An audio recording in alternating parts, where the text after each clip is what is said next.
ਆਪਾਂ ਗੱਲ ਕਰਨ ਜਾ ਰਹੇ ਹਾਂ RRB ਗਰੁੱਪ ਡੀ ਪੇਪਰ 16/10/2018 ਦੀ ਸ਼ਾਮ ਵਾਲੀ shift the.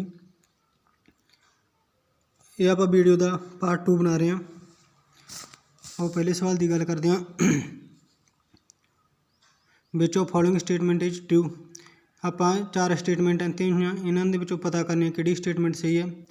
Carbon dioxide diffuse from lung into blood and oxygen diffuse from blood into lungs. ਆਪਾਂ ਨੂੰ ਪਤਾ ਹੈ ਕਾਰਬਨ ਡਾਈਆਕਸਾਈਡ ਬਲੱਡ ਤੋਂ ਲੈਤੀ ਜਾਂਦੀ ਹੈ, ਨਾ ਕਿ ਲੰਗ ਤੋਂ, ਇਸ ਕਾਰਨ ਇਹ ਸਟੇਟਮੈਂਟ ਗਲਤ ਹੈ। ਨੰਬਰ ਦੂਜੀ ਸਟੇਟਮੈਂਟ ਹੈ oxygen diffuse from lung into blood and carbon dioxide diffuse from blood into lungs. ਇਹ ਸਟੇਟਮੈਂਟ ਸਹੀ ਹੈ। ਆਪਾਂ ਨੂੰ ਪਤਾ ਹੈ ਕਾਰਬਨ ਡਾਈਆਕਸਾਈਡ ਬਲੱਡ ਤੋਂ ਲੈਤੀ ਜਾਂਦੀ ਹੈ ਅਤੇ ਆਕਸੀਜਨ ਲੰਗਸ ਤੋਂ ਬਲੱਡ ਨੂੰ ਲੈਤੀ ਜਾਂਦੀ ਹੈ ਅਤੇ ਕਾਰਬਨ ਡਾਈਆਕਸਾਈਡ ਬਲੱਡ ਤੋਂ ਲੰਗਸ ਦੇ ਵਿੱਚ ਜਾਂਦੀ ਹੈਗੀ, ਡਿਫਿਊਜ਼ ਹੁੰਦੀ ਆ। ਤੀਜੀ ਆਪਸ਼ਨ ਦੇਖ ਲੈਂਦੇ ਹਾਂ oxygen diffuse from lung into blood and carbon monoxide defuse from blood into ਲੰਗ। ਇਹ ਸਟੇਟਮੈਂਟ ਦੀ ਪਹਿਲੀ ਸਹੀ ਹੈ ਵੀ oxygen diffuse from lung into blood, but ਦੂਜੀ ਗਲਤ ਹੈਗੀ, ਕਾਰਬਨ ਡਾਈਆਕਸਾਈਡ ਲੈਤੀ ਜਾਂਦੀ ਬਲੱਡ ਤੋਂ, ਨਾ ਕਿ ਕਾਰਬਨ ਮੋਨੋਆਕਸਾਈਡ। ਚੌਥੀ ਸਟੇਟਮੈਂਟ ਦੇਖ ਲੈਣਾ carbon monoxide defuse from lung into blood and oxygen diffuse from blood into ਲੰਗ।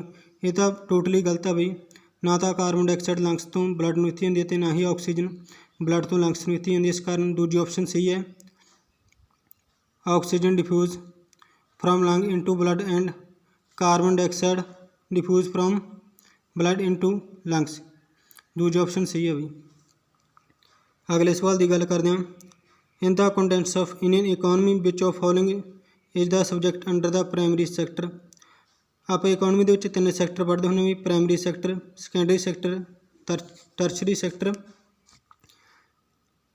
ਜਿਹੜਾ ਬੈਂਕਿੰਗ ਆ ਗਿਆ ਵੀ ਆਪਾਂ ਨੂੰ ਪਤਾ ਹੀ, ਟਰਸ਼ਰੀ ਸੈਕਟਰ ਆ ਗਿਆ, ਐਗਰੀਕਲਚਰ ਆ ਗਿਆ ਪ੍ਰਾਇਮਰੀ ਸੈਕਟਰ, ਐਜੂਕੇਸ਼ਨ, ਹੈਲਥ, ਇਹ ਸਾਰੇ ਟਰਸ਼ਰੀ ਸੈਕਟਰ ਨੇ। ਐਗਰੀਕਲਚਰ, ਫੋਰੈਸਟਰੀ, ਫਿਸ਼ਿੰਗ, ਐਕਵਾਕਲਚਰ ਇਹ ਪ੍ਰਾਇਮਰੀ ਸੈਕਟਰ ਦੇ ਵਿੱਚ ਆ ਜਾਂਦੇ ਬਈ।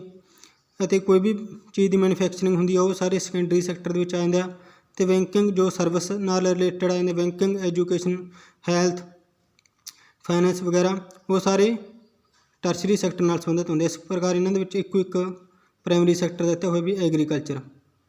ਦੂਸਰਾ ਆਪਸ਼ਨ ਸਹੀ ਹੈ। ਤੀਜੇ ਸਵਾਲ ਦੀ ਆਪਾਂ ਗੱਲ ਕਰਦੇ ਹਾਂ ਬਈ ਐਨ ਐਲੀਮੈਂਟ ਆ ਕੋਈ ਹੈਵੇ ਐਟੋਮਿਕ ਨੰਬਰ 17 ਬਿਲਰ ਸਿੰਬਲ ਵਿੱਚੋਂ following element having atomic number as given. Atomic number ਨਹੀਂ ਬਾਈ, ਵੈਸੇ ਅਸੀਂ ਐਟੋਮਿਕ ਮਾਸ ਨੰਬਰ ਦੇਣਾ ਸੀਗਾ, ਕਿਉਂਕਿ ਐਟੋਮਿਕ ਨੰਬਰ ਤਾਂ ਆਪਾਂ ਨੂੰ ਦਿੱਤਾ ਹੋਏਗਾ 17। ਐਟੋਮਿਕ ਮਾਸ 35 ਉਹ ਵੀ ਆਪਾਂ ਨੂੰ ਪਤਾ। ਕਲੋਰੀਨ ਦਾ ਐਟੋਮਿਕ ਨੰਬਰ 17 ਹੁੰਦਾ ਅਤੇ ਐਟੋਮਿਕ ਮਾਸ ਨੰਬਰ 35 ਹੁੰਦਾ। 35 ਆਪਸ਼ਨ ਸਹੀ ਹੋਊਗੀ।